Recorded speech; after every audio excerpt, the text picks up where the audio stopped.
Yo, what's going on guys, X2 Flair here and welcome back to another video on the channel. Today we've got the FPL team selection reveal for Game Week 7. And before we get into the video, please like and subscribe as we're trying to hit 1,000 subscribers by the end of the year. So if you guys could help us reach that goal, that would be absolutely amazing. And with that being said, let's get into the video. So taking a look at how the team performed for Game Week 6, we scored a total of 53 points, which was 5 above average.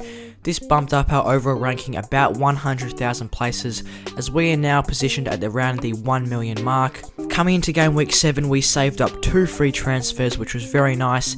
And taking a look at the individual performances, McCarthy in goals got me a surprising clean sheet against Everton, which I was happy about as he scored me 6 points. Then moving on to the defenders, the pick of the defence was probably Roman Saiz and Ben Chilwell. Saiz got me a clean sheet against Newcastle as he got subbed off in the 67th minute and the Wolves considered in the 89th minute, which was very lucky. He also got me a bonus point, which I was very happy about. Then Ben Chilwell got me a clean sheet against Manchester United, which I was very happy with as he scored me 6 points. Then moving on to the midfield, this week I captained Mohamed Salah, who only scored me 4 points.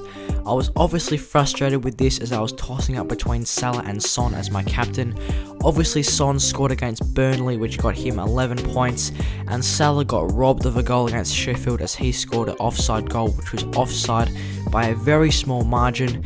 Then moving on, James Rodriguez only scored me 2 points, but he was coming back from injury, so that's okay, and it was a day in which Everton were completely dominated by Southampton, which came as a bit of a surprise to all of us. Then to cap off the midfield, Harvey Barnes scored me 3 points as he got an extra point for the clean sheet.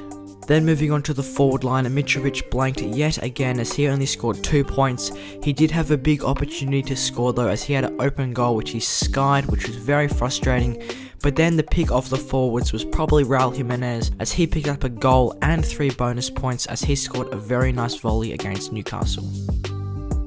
So now taking a look at how the team lines up for Game Week 7, we've saved up 2 free transfers, so there is quite a few changes that have been made to the team. In goals, we've gone with Alex McCarthy, who has Aston Villa away this week, which is a big opportunity for another clean sheet for him as he's made a very good start to the season. In defence, we're starting Luke Ayling, who's got Leicester at home.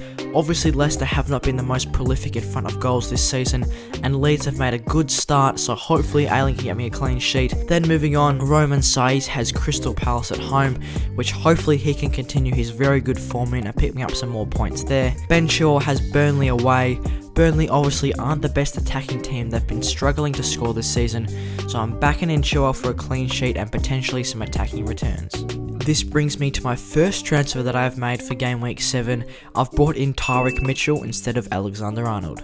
Tyrick Mitchell goes to the bench this week as he has Wolves away, which is a difficult fixture for a clean sheet, so he is going to be starting next week as he has got Leeds, Burnley, Newcastle and West Brom as his next 4 after he plays Wolves. Tyrick Mitchell is coming in at £4.2 million.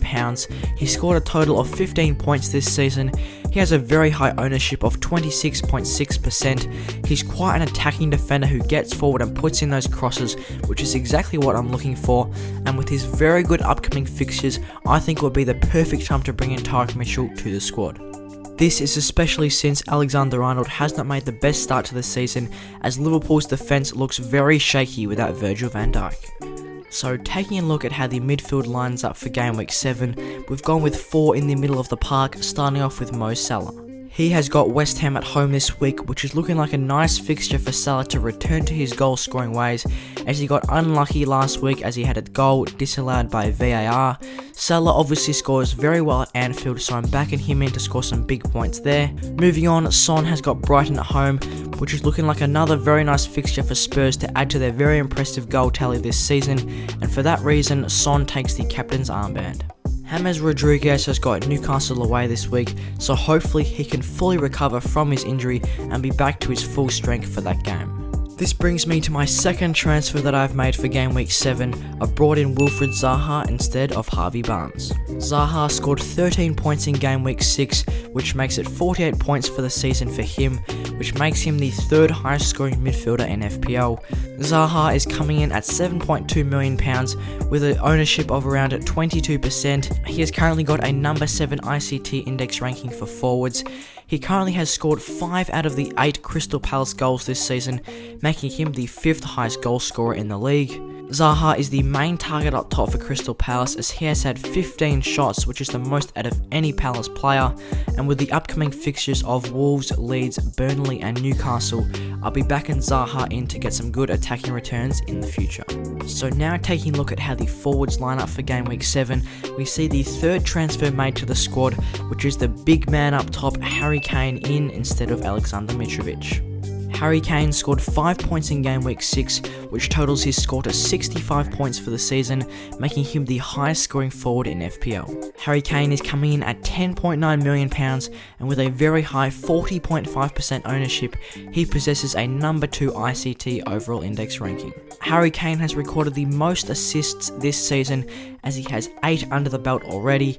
He's also the 6th highest goal scorer in the league with 5. He has contributed to 13 out of the 16 Spurs goals this season, which was very prolific, and with the upcoming fixtures of Brighton, West Brom, City and Chelsea, I'll be backing in Harry Kane to score some big points in the upcoming game weeks. Moving on, we've gone with Raul Jimenez, who's got Crystal Palace at home. Hopefully Jimenez can continue his good goal scoring form, as he has 2 in his last 2. And then Calvert-Lewin can hopefully return to his scoring ways, as he has Newcastle away. Obviously Newcastle have not been their best defensively this season, so I'm backing in some more points for Calvert-Lewin. So that's what we've got for today, guys, for the FPL team selection reveal of Game Week 7. I hope you enjoyed the video. If you did, give it a like and subscribe, and leave a comment who you guys are bringing into your Game Week 7 squads. With that being said, I'll see you guys in the next one.